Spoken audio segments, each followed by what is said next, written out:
Telugu Desam party మహానాడుకు Kadapa నగరం సర్వాంగ సుందరంగా ముస్తాబైంది. పసుపు సైనికులు తమ పెద్ద పండుగలా భావించే మహానాడును అంగరంగ వైభవంగా నిర్వహించేందుకు పార్టీ సర్వం సిద్ధం చేసింది.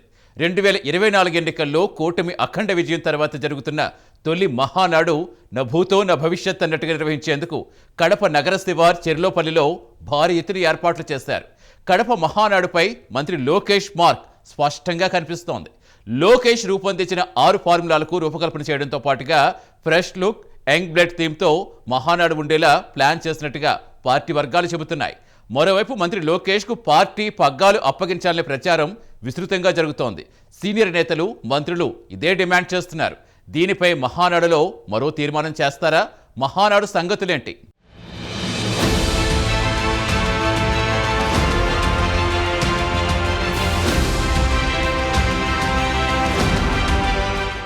మహానాడు అంటే టీడీపీ నేతలకు, కార్యకర్తలకు నిజంగా పండుగే. మహానాడు నిర్వహణ కూడా అదే రేంజ్లో జరుగుతుంది. దేశంలో ఏ పార్టీ ఆవిర్భావ దినోత్సవాన్ని ఇంత అట్టహాసంగా నిర్వహించదంటే అతిశయోక్తి లేదు. అదే రేంజ్లో మహానాడు నిర్వహిస్తుంది టీడీపీ. 5 ఏళ్లు ప్రతిపక్షం తర్వాత ఈ ఏడాది పార్టీ అధికారంలోకొచ్చింది. అందులోనూ తమ పార్టీని అణగదొక్కాలని చూసిన వైసీపీకి ప్రతిపక్ష హోదా కూడా రాకుండా 11 సీట్లకి పరిమితం చేసింది. ఇదే తమకు సంతోష సమయంగా భావిస్తూ మరింత అట్టహాసంగా మహానాడు నిర్వహించబోతున్నారు. దీనికోసం ఎక్కడో ఎందుకంటూ జగన్ ఇలాగే కడపనే వేదికగా ఎంచుకున్నారు. కడప గడ్డపై మహానాడు ద్వారా తెలుగుదేశం గర్జన వినిపిస్తున్నారు. అన్నింట్లోనూ లోకేష్ మార్క్ కనిపించేలా చర్యలు తీసుకుంటున్నారు. ఇప్పటికే కడపలో మహానాడు లాంఛనంగా ప్రారంభమైంది. టీడీపీ శ్రేణులు పెద్ద ఎత్తున మహానాడుకు తరలి వస్తున్నారు. మహానాడుపై మంత్రి లోకేష్ స్పెషల్ ఫోకస్ పెట్టారు. పార్టీకి కొత్త లుక్ తెచ్చేలా 6 ఫార్ములాలను లోకేష్ రూపొందించారు.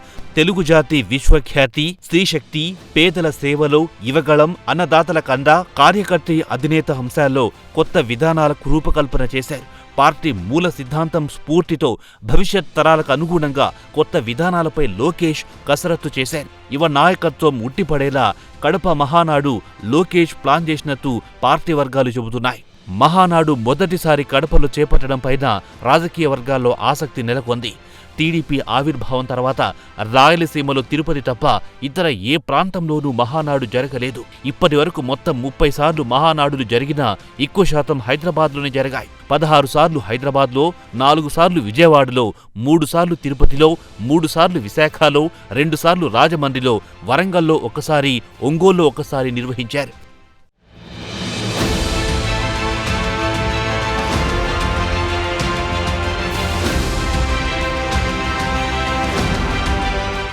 తెలుగుదేశం పార్టీ స్థాపించి ఈ ఏడాది మార్చి నాటికి 43 వసంతాలు పూర్తి చేసుకుంది.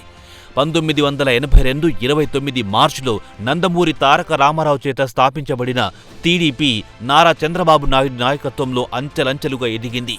ఇప్పుడు మరో తరం నాయకత్వ పట్టాభిషేకం కోసం ఆ పార్టీ ఎదురు చూస్తుంది. ఎన్టీఆర్ మనవడిగా, చంద్రబాబు తనయుడిగా రాజకీయ రంగప్రవేశం చేసిన నారా లోకేష్ 2019 ఓటమితో కాస్త తడబడిన వెంటనే తేరుకుని తన ఓటమికి గల కారణాలను అన్వేషించారు. దశాబ్దాలుగా మంగళగిరిలో టీడీపీ జెండా ఎగరలేకపోవడానికి గల వాస్తవాలను శోధించారు. 2019 నుండి 2024 వరకు వైసీపీ ప్రభుత్వ హయాంలో టీడీపీ అత్యంత గడ్డుకాలం చూసింది. పార్టీ కార్యకర్తలే కాదు, పార్టీ ముఖ్య నాయకులు కూడా స్వేచ్ఛగా ప్రజాస్వామ్యబద్ధంగా రాష్ట్రంలో రాజకీయం చేయలేకపోయారు. పార్టీ నాయకుల మీద కేసులు, అరెస్టులు, పార్టీ కార్యాలయాల మీద దాడులు 4 దశాబ్దాల రాజకీయ అనుభవం ఉన్న టీడీపీని ఆలోచనలో పడేసేలా చేశాయి. అలాంటి కీలక సమయంలో యువగళం పాదయాత్రతో ప్రజాక్షేత్రంలో అడుగుపెట్టారు లోకేష్. తనను తాను తెలుసుకుంటూ ప్రజలకు, పార్టీ క్యాడర్కు దగ్గరవుతూ పార్టీ నాయకులతో వైసీపీపై పోరాటానికి ఆత్మస్థైర్యాన్ని నింపారు. చంద్రబాబు అరెస్టుతో టీడీపీని నిర్వీర్యం చేయడానికి వైసీపీ సామధాన దండోపాయాలను ప్రయోగించింది. అలాంటి పరిస్థితులను తట్టుకుని తెలుగు తమ్ముళ్లో ధైర్యం నింపారు లోకేష్. జనసేన పార్టీ అధినేత పవన్ కళ్యాణ్ సపోర్టుతో పార్టీని నిలబెట్టుకున్నారు. తండ్రిని బయటికి తీసుకురావడానికి ఢిల్లీలో వేదికగా న్యాయ చతురత ప్రదర్శిస్తూ వైసీపీ కుట్ర రాజకీయాలను భగ్నం చేసి ఓడిన చోటే 90,000 మెజార్టీతో భారీ విజయాన్ని సొంతం చేసుకున్నారు లోకేష్. 2024లో కూటమి ప్రభుత్వం అధికారంలోకి రావడం తన తల్లికి జరిగిన పరాభవానికి, తన తండ్రికి జరిగిన అవమానానికి, పార్టీ క్యాడర్కు జరిగిన అన్యాయానికి నాయకులకు జరగవలసిన న్యాయానికి సరైన నిర్వచనం చెప్పేలా రెడ్ బుక్తో తప్పు చేసిన వారిపై చట్టపరమైన చర్యలకు ఆదేశించారు. ఈ క్రమంలో మహానాడులో లోకేష్ పదోన్నతిపైనే అందరి దృష్టి కేంద్రీకృతమయ్యింది. ఇప్పటికే టీడీపీ నాయకులు, క్యాడర్ టీడీపీ బాధ్యతలు లోకేష్కు అప్పగించాలని బాహాటంగానే ప్రకటనలు చేస్తున్నారు. ఈ తరుణంలో ఈ మహానాడులో పార్టీ అధినేత చంద్రబాబు లోకేష్కు ఎటువంటి బాధ్యతలు అప్పగించబోతున్నారనే ఆసక్తి సర్వత్రా నెలకొంది.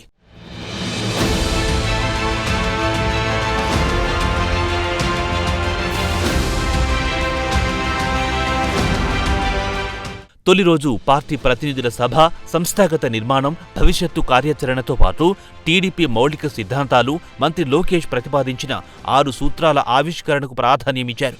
ఉదయం 8:30 ప్రతినిధుల నమోదుతో మహానాడు పండుగ ప్రారంభమైంది. అనంతరం ఫోటో ఎగ్జిబిషన్, రక్తదాన శిబిరాలు ప్రారంభించారు. 11 గంటల సమయంలో పార్టీ అధ్యక్షుడు, పొలిట్ బ్యూరో సభ్యులు, ఇతర ముఖ్య నాయకులను వేదికపై ఆహ్వానించారు. ఆ తర్వాత పార్టీ జెండా ఆవిష్కరించి జ్యోతి ప్రజ్వలన చేశారు. పార్టీ వ్యవస్థాపక అధ్యక్షుడు ఎన్టీఆర్ విగ్రహానికి పుష్పాంజలి ఘటించి మా తెలుగు తల్లికి గీతాలాపనతో మహానాడు కార్యక్రమం లాంఛనంగా ప్రారంభించారు. మరణించిన టీడీపీ కార్యకర్తలు, నేతలకు మహానాడు వేదిక ద్వారా సంతాపం తెలిపారు. ప్రధాన కార్యదర్శి నివేదిక తర్వాత పార్టీ రాష్ట్ర అధ్యక్షుడు స్వాగత ఉపన్యాసం చేశారు. అనంతరం కోశాధికారి పార్టీ జమా ఖర్చుల నివేదిక సమర్పించారు. స్వర్ణాంధ్ర సాధన పార్టీ నిర్వహణ ధ్యేయంగా మారుతున్న కాలానికి అనుగుణంగా జాతీయ ప్రధాన కార్యదర్శి లోకేష్ పార్టీ మూల సిద్ధాంతాలకు అనుగుణంగా రూపొందించిన 6 సూత్రాల ఆవిష్కరణ, నియమావళిలో సవరణలపైన ప్రధానంగా చర్చ జరపనున్నారు.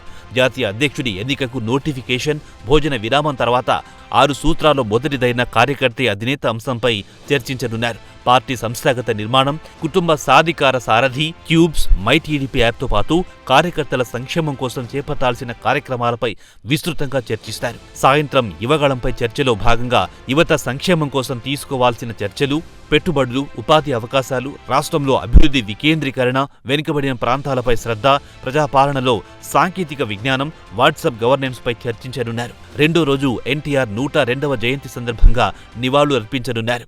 కూటమి ప్రభుత్వం చేస్తున్న అభివృద్ధి, సంక్షేమ పథకాలపై రూపొందించిన తీర్మానాలపై చర్చించనున్నారు. తెలుగు జాతి విశ్వఖ్యాతి, స్త్రీశక్తి, సామాజిక న్యాయం, పేదల ప్రగతిపై చర్చిస్తారు.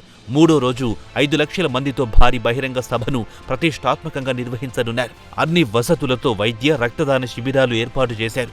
15 పడకలతో పెట్టిన మెడికల్ క్యాంప్లో ఐసీయూ సహా అత్యవసరమైన అన్ని వైద్య సేవలు అందుబాటులో ఉంటాయి.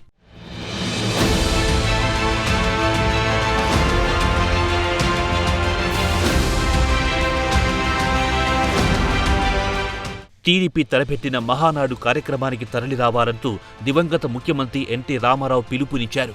ఏఐ టెక్నాలజీతో టీడీపీ ఈ వీడియోను సృష్టించి ఎక్స్లో పోస్ట్ చేసింది.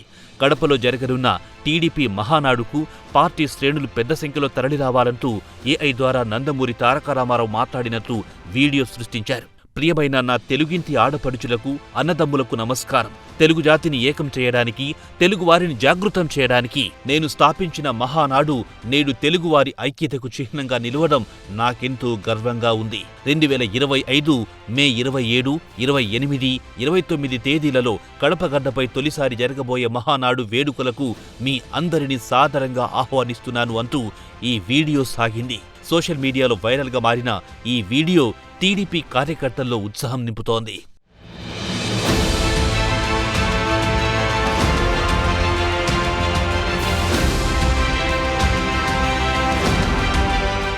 వైఎస్ఆర్ జిల్లా పేరును మారుస్తూ ఆంధ్రప్రదేశ్ రాష్ట్ర ప్రభుత్వం సంచలన నిర్ణయం తీసుకుంది. వైఎస్ఆర్ కడప జిల్లా పేరును కడప జిల్లాగా మారుస్తూ ప్రభుత్వం ఉత్తర్వులు జారీ చేసింది. దీనికి సంబంధించి గెజిట్ నోటిఫికేషన్ విడుదల చేయాలని ప్రభుత్వం జీవోలో పేర్కొంది. వైఎస్ఆర్ జిల్లాకు కడప పేరును కల్పాలని గతంలోనే రాష్ట్ర మంత్రిమండలి నిర్ణయం తీసుకుంది. తిరుమల తిరుపతి దేవుని గడపగా ప్రసిద్ధికెక్కిన కడపకు పూర్వ వైభవం తెచ్చేలా చంద్రబాబు ప్రభుత్వం నిర్ణయం తీసుకుంది. గత కేబినెట్ సమావేశంలో తీర్మానించిన మేరకు జిల్లాకు వైఎస్ఆర్ కడప జిల్లాగా మార్చుతూ నోటిఫికేషన్ జారీ చేసింది.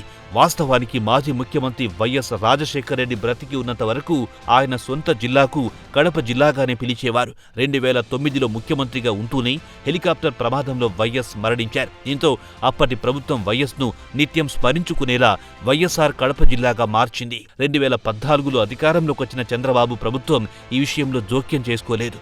మాజీ సీఎం వైఎస్ను గౌరవించింది. అయితే 2019లో వైసీపీ అధికారంలోకి వచ్చిన తర్వాత వైఎస్ కుమారుడు జగన్ సీఎం అయ్యారు. అయ్యారు. ఆయన హయాంలో రాష్ట్రంలో కొత్త జిల్లాలను ఏర్పాటు చేశారు. ప్రతి పార్లమెంట్ నియోజకవర్గం ఒక జిల్లాగా విభజించిన జగన్ అరకు పార్లమెంట్ను 2 జిల్లాలుగా విభజించారు. దీంతో రాష్ట్రంలో 26 జిల్లాలుగా పునర్విభజించగా వైఎస్ఆర్ కడప జిల్లాను వైఎస్ఆర్ జిల్లాగా మార్చారు. జిల్లా పేరులో కడప లేకపోవడం చాలా విమర్శలు వ్యక్తమయ్యాయి. అటు కడప నుండి విడిపోయిన జిల్లాకు అన్నమయ్య జిల్లాగా పేరు పెట్టడం, మరో జిల్లాకు వైఎస్ఆర్ పేరు పెట్టడంతో దేవుని గడపగా భావించే కడప అనే పేరు అదృశ్యమయ్యింది. దాంతో ఏడాది కిందట అధికారంలోకి వచ్చిన కూటమి ప్రభుత్వం వైఎస్ఆర్ జిల్లా పేరును వైఎస్ఆర్ కడప జిల్లాగా మార్చింది. గతంలోనే ఈ నిర్ణయం తీసుకున్న మహానాడును దృష్టిలో పెట్టుకుని ప్రభుత్వం తాజా ఉత్తర్వులు జారీ చేసినట్టు తెలుస్తోంది.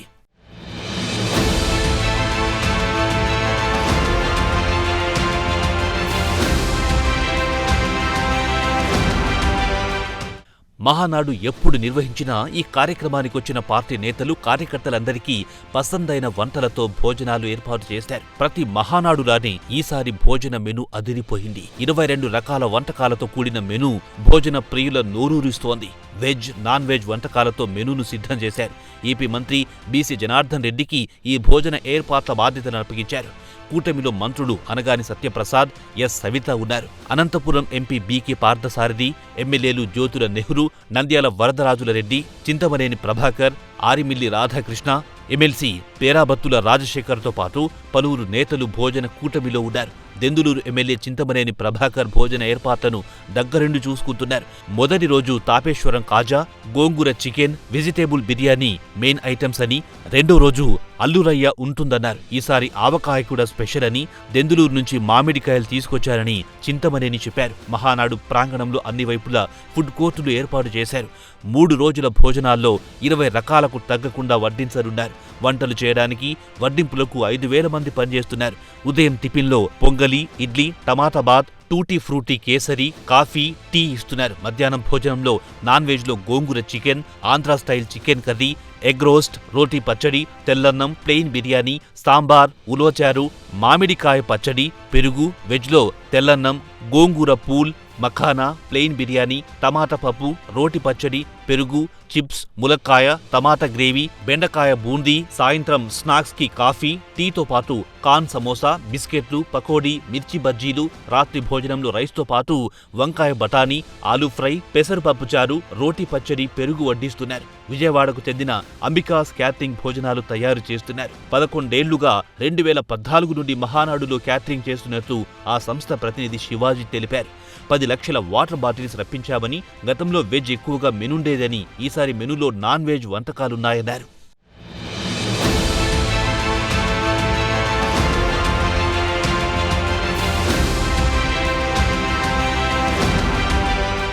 మహానాడు కేంద్రంగా ఇప్పుడు టీడీపీలో కీలక బాధ్యతలపై ఆసక్తి నెలకొంది. పార్టీ వర్కింగ్ ప్రెసిడెంట్ లోకేష్కు బాధ్యతలు అప్పగించాలని టీడీపీ శ్రేణుల నుంచి అధిష్టానంపై ఒత్తిడొస్తోంది. పార్టీ అధినేతగా, సీఎంగా బాధ్యతల్లో చంద్రబాబు బిజీగా ఉండడంతో పార్టీ నిర్వహణ ఇక లోకేష్కి అప్పగించాలనే చర్చ నడుస్తోంది. 2014-19 కాలంలో పార్టీని విస్మరించిన కారణంగానే 2019 ఎన్నికల్లో ఓటమి ఎదుర్కోవాల్సి వచ్చిందని పార్టీ నేతలు గుర్తు చేస్తున్నారు. పూర్తిగా ప్రభుత్వంపైనే దృష్టి పెడితే పార్టీ దెబ్బతింటుందని, పార్టీ కార్యకలాపాలకు కూడా నిర్ణీత సమయం కేటాయించాలని సూచిస్తున్నారు. 2024లో మళ్లీ అధికారంలోకి వచ్చాక పార్టీ ఖచ్చితంగా సమయం కేటాయిస్తామని చంద్రబాబు చెబుతూ వచ్చినా ఇప్పుడు కూడా సాధ్యం కావటం లేదు. దీంతో లోకేష్కు పార్టీ పూర్తిస్థాయి బాధ్యతలు అప్పగించాలనే డిమాండ్ వస్తోంది.